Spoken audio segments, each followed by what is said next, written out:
నమస్కారం city news కి స్వాగతం. ఆర్థిక ఇబ్బందులతో సరైన వైద్యం అందక ఎవరు ఇబ్బంది పడకూడదనేది సీఎం చంద్రబాబు లక్ష్యమని ఎమ్మెల్యే బూర్ల రామాంజనేయులు తెలిపారు. ప్రతిపాడు నియోజకవర్గానికి సంబంధించిన 40 మందికి సీఎం రిలీఫ్ ఫండ్ చెక్కులను అందించారు. అరండల్పేటలోని జిల్లా టీడీపీ కార్యాలయంలో నిర్వహించిన కార్యక్రమంలో నియోజకవర్గ నాయకులు పాల్గొన్నారు. కూటమి ప్రభుత్వం అధికారంలోకి వచ్చాక ఇప్పటివరకు ప్రతిపాడు నియోజకవర్గంలోని 123 మందికి సీఎంఆర్ఎఫ్ చెక్కులను అందించినట్లు ఎమ్మెల్యే వివరించారు. ఈరోజు కూడా 40 చెక్కులు ఈరోజు ఇవ్వడం జరుగుతుంది. ఇప్పటికీ దాదాపుగా 123 చెక్కులు మనం పంపిణీ చేశాము. 1,62,78,000 రూపాయలు. అంటే కేవలం మొదటి 3 నెలల్లో సీఎంఆర్ఎఫ్ స్టార్ట్ కాలేదు. 6 నెలల్లోనే మనం దాదాపుగా 123 మందికి, అంటే ఎవరు వచ్చినా వాళ్ళ అర్హతను బట్టి డబ్బులు ఇవ్వడం అనేటువంటిది జరుగుతుంది. ఇంత ట్రాన్స్పరెంట్గా అభ్యర్థులకు ఎలాంటి ఖర్చు లేకుండా, వాళ్ళు ఇబ్బంది లేకుండా, అధికారుల చుట్టూ తిరగకుండా కేవలం ఎమ్మెల్యే ఆఫీసులో వాళ్ళ ప్రతిపాదన ఇస్తే తిరిగి చెక్కులకు పిలుస్తారన్నటువంటి ఒక ఆలోచనని తీసుకురావడం మా కార్యాలయ సిబ్బందితో పాటు ముఖ్యంగా మా leader. Viksit Bharat youth parliament festival కార్యక్రమం టీజేపీఎస్ కళాశాలలో జరిగింది. ముఖ్య అతిథిగా ఎమ్మెల్సీ ఆలపాటి రాజేంద్ర ప్రసాద్ పాల్గొన్నారు. టీజేపీఎస్ కాలేజీలో జరిగిన Viksit Bharat youth parliament festival కార్యక్రమంలో ఎమ్మెల్సీ ఆలపాటి రాజేంద్ర ప్రసాద్, బీజేపీ నాయకులు వల్లూరి జయప్రకాష్ నారాయణ పాల్గొన్నారు. ఈ సందర్భంగా వారు మాట్లాడుతూ ప్రపంచవ్యాప్తంగా నైపుణ్యం కలిగిన యువత భారతదేశంలో ఉన్నారని వెల్లడించారు. గొప్ప సంస్కృతి, సాంప్రదాయాలు కలిగిన దేశం భారతదేశమని కొనియాడారు. భావితరానికి యువత మార్గదర్శకులుగా ఉండాలని సూచించారు. ఈ కార్యక్రమంలో JV Sudheer, doctor Sarita Devi, professor Keshavamurthy, Mallikarjuna, Vijayabhaskar, Kiranmay విద్యార్థులు పాల్గొన్నారు. భారతదేశం విశాలమైనటువంటి దేశం. ఈ రోజున ఎవరికి లేనటువంటి యువశక్తి ఉన్నటువంటి దేశం. అంతేకాకుండా గొప్ప సంస్కృతి, సాంప్రదాయం కలిగినటువంటి దేశంగా ప్రపంచంలో ఈనాడు కొనసాగుతున్నటువంటి యంగ్ ఇండియా. ఈరోజు ఇలాంటి దేశాన్ని మరిముందుకు తీసుకెళ్ళడానికి మనందరం కూడా బాధ్యత తీసుకోవాల్సినటువంటి అవసరం. 35 years బ్యాక్ ప్రధానమంత్రిగా ఉన్నటువంటి నరేంద్ర మోదీ గారు ఆ రోజున ఏ రాజకీయ పార్టీకి అనుబంధంగా లేనటువంటి రోజుల్లో వారు యూత్ పార్లమెంట్కి, ఇంటర్నేషనల్ యూత్ పార్లమెంట్ ఫెస్టివల్కి భారతదేశం నుంచి అమెరికా దగ్గరికి వెళ్ళి, వాషింగ్టన్ వైట్ హౌస్ దగ్గరికి వెళ్ళి, వాషింగ్టన్ డీసీలో వైట్ హౌస్ బయట ఉన్నటువంటి గేట్ దగ్గర నుంచి చూసి ఎప్పటికైనా ఈ దేశంలోకి నేను ఒక అతిథిగా రాగలుగుతానా, ఎప్పుడైనా కానీ ఈ దేశానికి సంబంధించినటువంటి భారతదేశం కూడా ఈ స్థాయిలోకి ఎదుగుతుందా అని వారు కలలు కన్నారు. ప్రజా సమస్యల పరిష్కారమే లక్ష్యంగా కూటమి ప్రభుత్వం పనిచేస్తుందని ఎమ్మెల్యే బూర్ల రామాంజనేయులు తెలిపారు. అరండల్పేటలోని జిల్లా టీడీపీ కార్యాలయంలో ఆయన మీడియాతో మాట్లాడారు. అసెంబ్లీ బడ్జెట్ సమావేశాల్లో ప్రతిపాడు నియోజకవర్గంకు సంబంధించిన పలు సమస్యలను ప్రభుత్వం దృష్టికి తీసుకెళ్లినట్లు చెప్పారు. నల్లమడ వాగును ఆధునీకరించి పరుచూరు వరకు పొడిగించడం వల్ల 5 నియోజకవర్గాల రైతులకు మేలు జరుగుతుందని రామాంజనేయులు అన్నారు. బడ్జెట్ సమావేశాలు 15 రోజులు జరిగాయి. ఈ 15 రోజుల్లో ప్రతిరోజు కూడా ప్రతిపాడు నియోజకవర్గానికి సంబంధించో లేదా రాష్ట్రానికి సంబంధించి రైతాంగానికి సంబంధించిన విషయాల్లోనూ అన్ని విషయాల్లో కూడా ప్రతిపాడు శాసనసభ్యుడిగా నాకు అవకాశం వచ్చింది. నేను కూడా నా వాణిని వినిపించాను. ముఖ్యంగా ప్రతిపాడు నియోజకవర్గానికి సంబంధించి నల్లమడు వాగు ముంపుకు ఏదైతే గురి అవుతుందో, దానివల్ల రైతాంగం ఎలా నష్టపోతుందో, 5 నియోజకవర్గాలకు సంబంధించినటువంటి ఈ సమస్యకు పరిష్కారం లభించాలని గట్టిగా కోరడం జరిగింది. దానికి ప్రభుత్వం స్పందించి నిధులు మంజూరు చేయడానికి డిపిఆర్ కూడా తయారు చేయమని ఆదేశాలు ఇచ్చారు. మీ అందరికీ తెలుసు, గుంటూరు ఛానల్కి సంబంధించి బడ్జెట్కు ముందే మనం అనుకున్నట్టుగానే బడ్జెట్లో ప్రవేశపెట్టారు. కాబట్టి గుంటూరు ఛానల్ ఎక్స్టెన్షన్కి, మోడర్నైజేషన్కి నిధులు ఇచ్చినందుకు చంద్రబాబు నాయుడు గారికి ప్రత్యేకంగా కృతజ్ఞతలు తెలియజేయడం. మార్చి 23వ తేదీన మెట్టు అంజిరెడ్డి కన్వెన్షన్ హాల్లో ప్రముఖ మోటివేషనల్ స్పీకర్ డాక్టర్ మేధా చిరంజీవిచే అవగాహన కార్యక్రమం జరగనుంది. శ్యామ్నానగర్లోని వికాస్ స్కూల్లో జరిగిన మీడియా సమావేశంలో కరెస్పాండెంట్ పవన్, ప్రిన్సిపల్ ప్రమీల మాట్లాడారు. 2008లో చిలకలూరుపేటలో వికాస్ స్కూల్ స్థాపించి ఎన్నో విజయాలు సాధించామని అన్నారు. ఈ సంవత్సరం గుంటూరు శ్యామ్నానగర్లో వికాస్ స్కూల్ను ప్రారంభించామని తెలిపారు.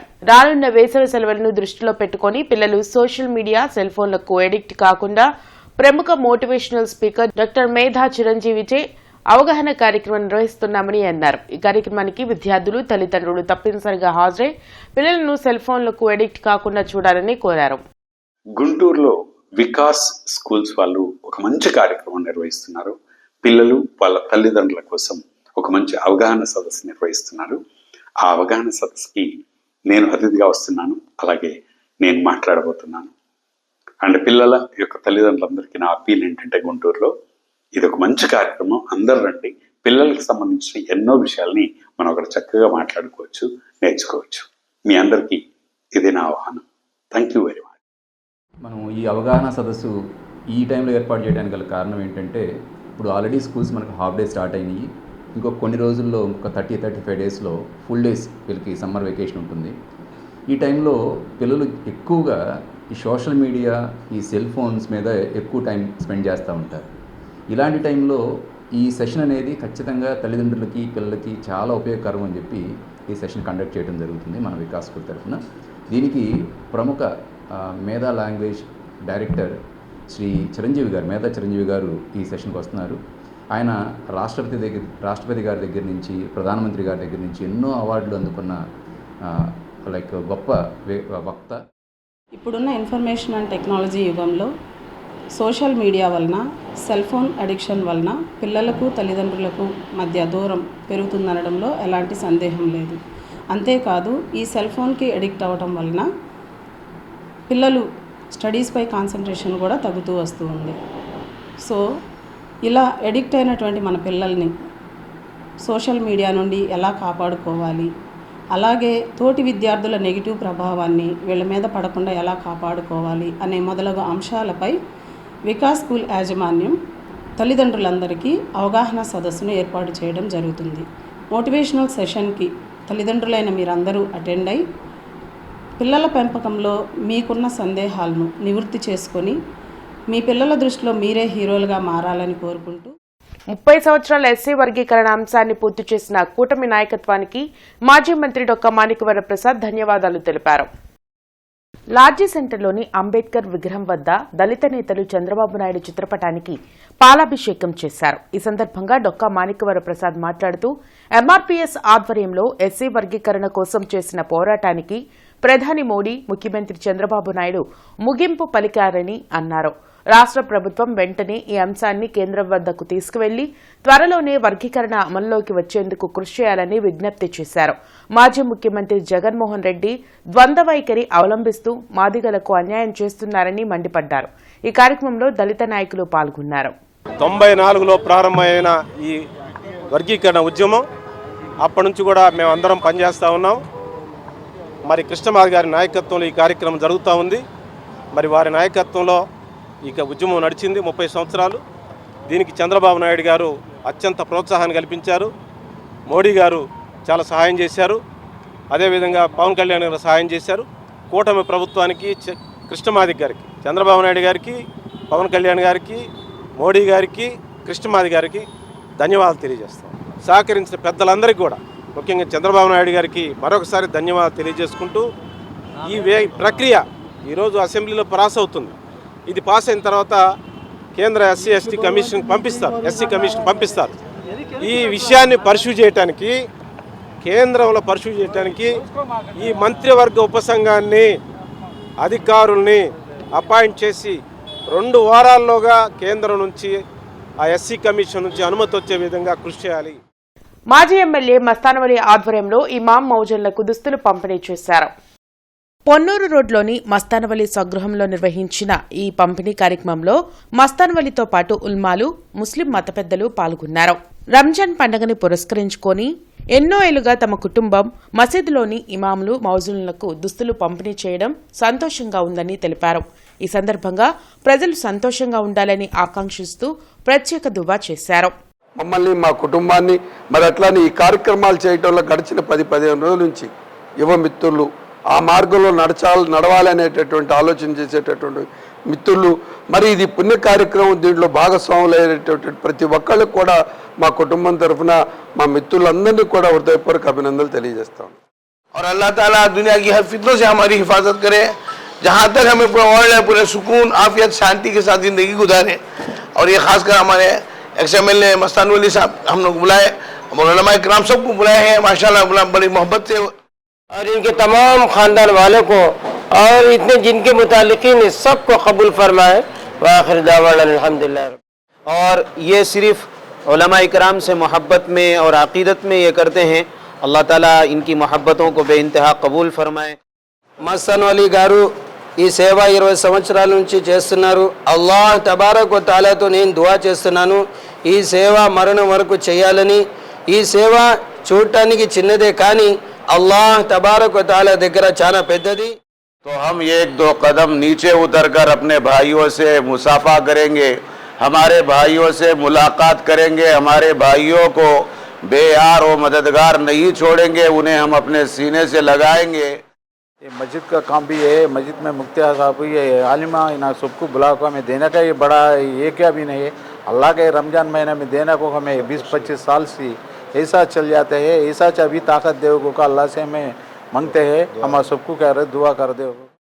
తోఫా కార్యక్రమం కూడా సుమారుగా ఎన్నో మంది వేలాది మంది పేద ప్రజలకు 16వ తారీఖు 18వ తారీఖు కూడా ముస్లిం పేద ప్రజలకు కూడా తోఫానిచ్చినటువంటి పరిస్థితి. మార్కెట్ సెంటర్లోని హిందూ కళాశాలలో ఈ రోజు నుంచి ఉచిత ఎంసెట్ క్లాసులు నిర్వహిస్తున్నట్లు కళాశాల ప్రిన్సిపల్ డాక్టర్ ఆర్ఎం ప్రసాద్ తెలిపారు. సీనియర్ ఇంటర్ పరీక్షలు రాసిన విద్యార్థులు ఈ అవకాశాన్ని సద్వినియోగం చేసుకోవాలని ఆయన కోరారు. ప్రతిరోజు ఉదయం 7:30 నుండి మధ్యాహ్నం 1 గంట వరకు ఈ క్లాసులు జరుగుతాయని ప్రిన్సిపల్ తెలియజేశారు. Senior inter MPC BiPC exams రాసిన విద్యార్థులు 21వ తారీఖు నుంచి 21వ తారీఖు మార్నింగ్ 7:30 నుంచి ఈఏపీ సెట్ హిందూ కాలేజీ క్యాంపస్లో ఫ్రీ కోచింగ్ ఇవ్వడం జరుగుతుంది. ఈ ఈఏపీ సెట్ ఫ్రీ కోచింగ్ ఇచ్చినప్పుడు మేము ఎవ్రీడే ఎగ్జామ్ పెట్టడం, ఆ ఎగ్జామ్ మార్క్స్ అనాలిసిస్ ఇవ్వటం ఇది కూడా జరుగుతుంది. ఎవ్రీడే క్లాసెస్ 7:30 నుంచి 1 o'clock వరకు జరుగుతాయి. యాక్చువల్గా 7:30 to 8:30, 8:30 to 9:30 జరుగుతుంది. అలాగే 9:40 నుంచి 10:40, 10:40 to 11:40 ఈ 4 సబ్జెక్ట్స్ జరిగిన తర్వాత 11:40 నుంచి ఎగ్జామ్ పెట్టడం అనేది 1 o'clock వరకు ఎగ్జామ్ పెట్టడం జరుగుతుంది. ఆ ఎగ్జామ్ మార్క్స్ అన్నీ కూడా మొన్నాడు అంటే స్టూడెంట్స్ని పిలిచి వాళ్ళని అనాలిసిస్ చేయడం కూడా జరుగుతుంది. ఇవి ఇప్పటివరకున్న వార్తా వివరాలు. మరికొన్ని వార్తా విశేషాలతో మళ్ళీ కలుద్దాం. అంతవరకు సెలవు. నమస్కారం.